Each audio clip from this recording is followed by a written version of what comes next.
Friends, welcome back to my channel.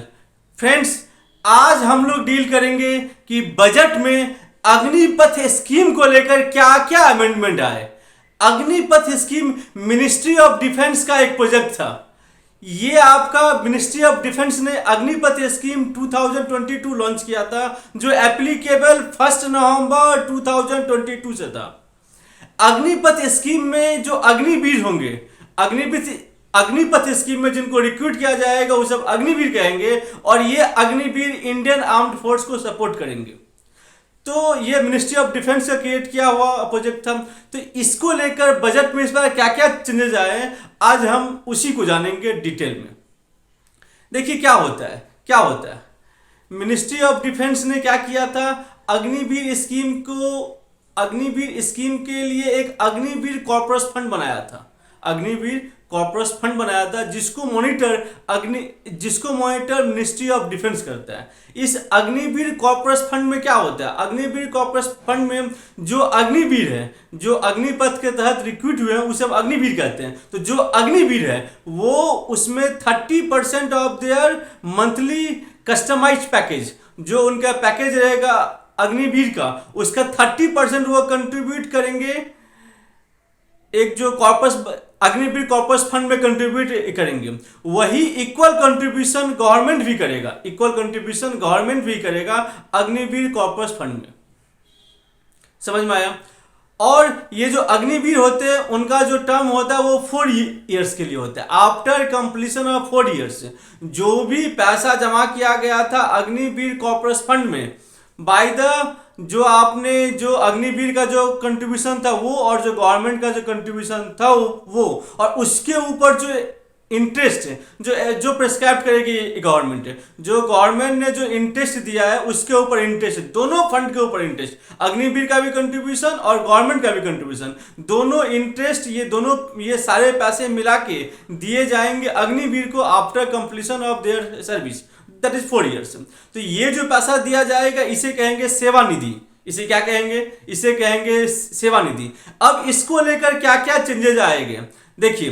पहला, जो government contribute कर रहा है, जो 30% कंट्रीब्यूट करती है अग्निवीर और 30% कंट्रीब्यूट करता है गवर्नमेंट भी।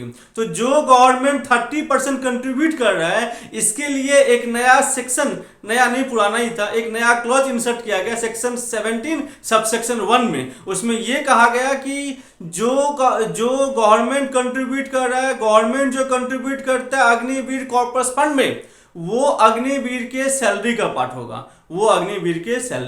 होगा। तो पहला अमेंडमेंट ये आया सेक्शन 17 में।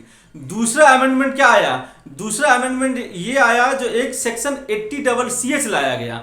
जो भी अग्निवीर के जो पैकेज हैं, जो कस्टमाइज्ड उनके जो पैकेज हैं, उसमें जो एम्प्लॉयर ने, जो गवर्नमेंट ने कंट्रीब्यूट किया था अग्निवीर कॉर्पस फंड को, वो आपका ऐड होगा। और ये जो टोटल जो कंट्रीब्यूट किए अग्निवीर का कंट्रीब्यूशन प्लस गवर्नमेंट का कंट्रीब्यूशन, ये दोनों ही कंट्रीब्यूशन 80CH में इसका छूट मिलेगा। 80CH में इसका छूट मिलेगा। समझ में आ गया? 80CH जो रिडक्शन का पार्ट है उसमें दोनों कंट्रीब्यूशन का छूट मिलेगा। यह वैसा ही ट्रीटमेंट है जो ट्रीटमेंट एनपीएस के साथ किया जाता है जब गवर्नमेंट एम्प्लॉय का एनपीएस कंट्रीब्यूशन होता है। समझ गए?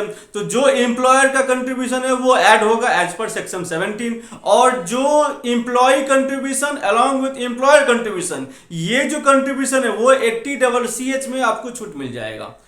और जो 4 साल कंप्लीट होने के बाद, उनका टर्म्स कंप्लीट होने के बाद जो उन्हें सेवा निधि मिलेगी, आइदर टर्म्स कंप्लीट होने के बाद या इन केस यदि कुछ मिसहैपनिंग होता है उस केस में जो सेवा निधि मिलेगी उनके फैमिली मेंबर को, ये जो सेवा निधि होगा, ये जो पैकेज जो मिलेगा, ये आपका एग्जाम्प्ट होगा सेक्शन 10 सबसेक्शन 12C में।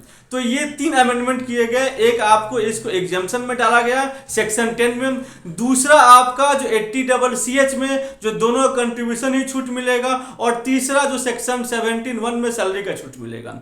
एक और जगह चेंज किया गया। ये जो न्यू रिजिम वाले हैं, जो न्यू ऐसा है, जो अग्निवीर को गवर्नमेंट चाहती है कि ये न्यू रिजिम में रहे। तो अग्निवीर में जो भी 80CC का जो बेनिफिट है, आप लोग को पता होगा कि न्यू रिजिम में कोई छूट नहीं मिलता है, लेकिन देखा जाए तो स्पेशली अग्निवीर के लिए जो 80CC का कंट्रीब्यूशन का भी छूट मिलेगा। एक न्यू रिजिम में और चेंज एक्स्ट्रा हुआ था, मैंने प्रीवियस वीडियो में कहा था। यदि आप लोग मेरा प्रीवियस वीडियो नहीं देखे हैं तो काइंडली उसको आप लोग देख लीजिए, मैं आई बटन में उसका लिंक में शेयर कर दूंगा। सेवा निधि भी एग्जाम्प्ट हो गया, और जो 80CC में जो कंट्रीब्यूशन दिया एम्प्लॉयर एम्प्लॉय वो भी एग्जाम्प्ट हो गया। क्लियर है? एक बात और, ये जो अग्निपथ स्कीम है ये नवंबर 22 से एप्लीकेबल था। ये अग्निपथ स्कीम 2022 है जो नवंबर 22 से एप्लीकेबल था। इसीलिए जो ये अमेंडमेंट किए गए, this amendment is applicable, please note, this amendment is applicable for the previous year 22-23, for the assessment year 23-24। तो ये 23-24 के अमेंडमेंट से ये एप्लीकेबल है। तो थैंक यू फ्रेंड्स, आज के लिए इतना ही। आपको ये वीडियो कैसा लगा please write on the comment box. I love to read your comment and give reply on that. Thank you friends.